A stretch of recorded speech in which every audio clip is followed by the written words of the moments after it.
แต่คุณเป็นภาษาก่อนพายุฝนฟ้าคะนองจะมีลักษณะอะไรคะเกิดฟ้าร้องฟ้าแลบฟ้าผ่าขึ้นใช่ไหมมีลมกระโชกแรงใช่ไหมคะเก่งมากเลยอันนี้คือลักษณะของพายุฝนฟ้าคะนองเนาะพายุฝนฟ้าคะนองจะมีลักษณะลมแรงเกิดฟ้าร้องฟ้าแลบฟ้าผ่าขึ้นและบางครั้งเกิดลูกเห็บตกด้วยนักเรียนทุกคนก็สามารถพบปรากฏการณ์พายุฝนฟ้าคะนองได้ในเขตภูมิอากาศร้อนชื้น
ก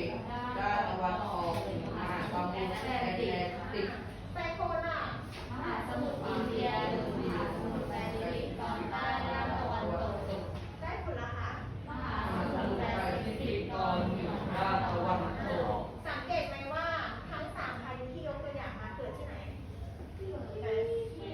มหาสมุทรใช่ไหมคะต่อไปคำถามเรียนเสร็จยังก็หมายสไลด์การเกิดฟ้าผ่าฟ้าแลบฟ้าร้องเกิดขึ้นได้ยังไง เกิดขึ้นใน เหตุการณ์แรกเหตุของชายฟ้าไฟฟ้า ฟ้าผ่าเกิดจากอะไรคะการได้เกิดมาถูระหว่างเมฆคิวมูลัสกับอะไร โอ้ กับ โห โลก ฟ้า ใช่ไหมแล้วฟ้าผ่าอันนี้ฟ้า ฟ้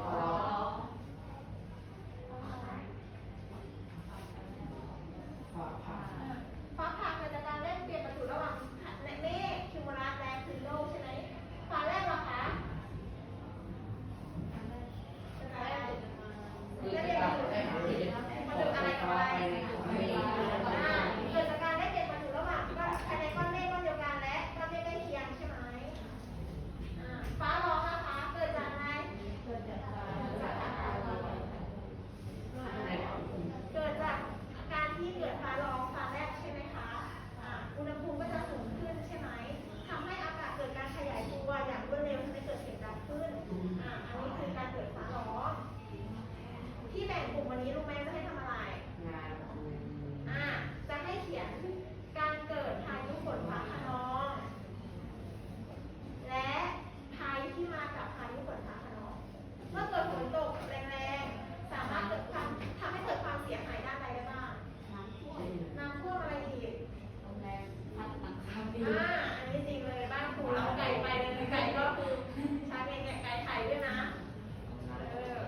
อะไรนะแล้วควรปฏิบัติตนยังไง โรงแรม ฝนตกแรงๆไปอยู่ที่ไหนก็ต้นมะม่วง ไม่ได้ ไม่ได้ ข่าวครู ใช่วันนี้ที่มานี่ครูลืมหยิบตัวอย่างมาให้ แต่ละห้องแก้หัวข้อไม่เหมือนกันนะ ห้องหนึ่งครูให้ทำเรื่องผลกระทบของภาวะโลกร้อน ห้องนี้ให้ทำอะไรเรื่องอะไรคะฝนฟ้าคะนองใช่ไหมการเกิดพายุฝนฟ้าคะนอง แล้วก็ข้อควรปฏิบัติยังไง ในหนังสือมีอยู่หน้าหลังเปิดเลยใช่ที่เป็นตารางกลุ่มนะอันนี้แจกกลุ่มละแผ่นค่ะ เคยทำไหมแล้วก็เสนอผลงานหน้าชั้นว่ากลุ่มตัวเองมีการนำปฏิบัติตัวเองให้ปลอดภัย ใช่ครับคุณเก่งเลย ใช่ในการ